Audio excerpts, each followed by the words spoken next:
श्रीराम जय जय राम। वृत्तीचे समाधान ही भगवंताच्या कृपेची खूण आहे। आपला देह पंचमहाभूतांचा आहे। यामधला मी कोण हे पाहावे। जे नासणार ते मी कधी असणार नाही, म्हणजे पंचमहाभूतांचा मी नाही हे ठरले। जो शाश्वत असतो तो सच्चिदानंद असतो। मी भगवंत स्वरूप व्हावे अशी प्रत्येक मनुष्याची सुप्त अगर प्रकट इच्छा असते। तेव्हा त्यापैकी थोडा तरी मी असल्याशिवाय मला असे वाटणार नाही। भगवंताचे स्वरूप आनंदमय आहे आणि आपण सर्व लोक आनंदात राहावे असे मी म्हणतो। मी या आनंदापासून वेगळा होतो तेव्हा कुठेतरी चुकले असे समजावे। अपूर्ण सृष्टी पूर्ण करण्यासाठीच मनुष्याची उत्पत्ती भगवंताने आपल्या अंशरूपाने केली। आपल्या आनंदात व्यत्यय आणणारे विषय जाणून घेतले म्हणजे मग आनंदात बिघाड नाही येणार। या वाटेने चोर आहेत असे समजले म्हणजे त्या तयारीनेच आपण जातो। जो भक्त झाला त्याला विघ्ने येत नाहीत। भगवंताचे म्हणून कोणतेही काम केले म्हणजे त्रास नाही होत। आनंदाचा साठा कुठे निश्चित असेल तर तो भगवंताजवळ आहे। नाटकात राजाचे काम करणारा माणूस जसा मी खरा भिकारीच आहे हे ओळखून काम करतो, त्याप्रमाणे आपण आपले खरे स्वरूप ओळखून प्रपंच करावा। नाशवंत वस्तूवर आपण प्रेम करतो, तसेच लहान सहान गोष्टीत अभिमान धरतो। इथेच तर आमचे चुकते।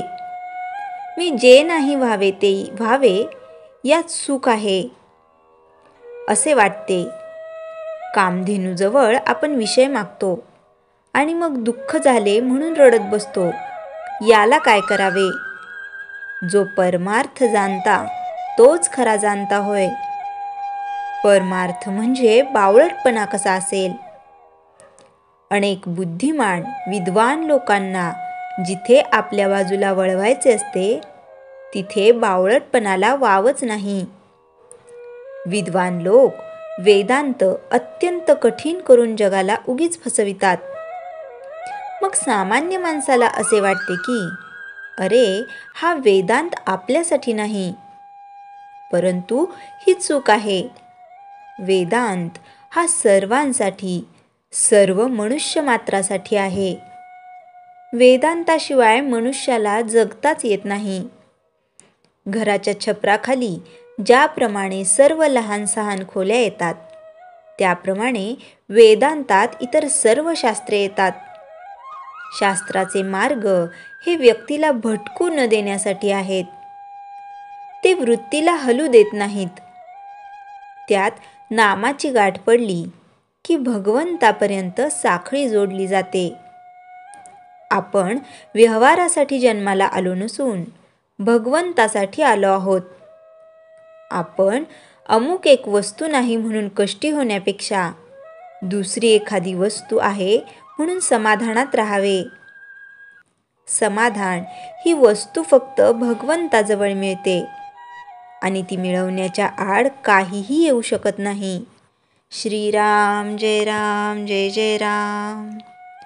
चैतन्यवाणी वृत्तीचे समाधान असणे ही भगवंताच्या कृपेची खूण आहे आणि त्याकरता भगवंताचे सतत अनुसंधान ठेवणे अत्यंत आवश्यक आहे।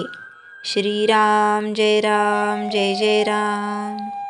जयाच्या जनी जन्मनामार्थ झाला, जयाने सदा वासनामात केला। जयाच्या मुखी सर्वदा नाम कीर्ती, नमस्कार त्या ब्रह्मचैतन्य मूर्ती। श्रीराम जय जय राम।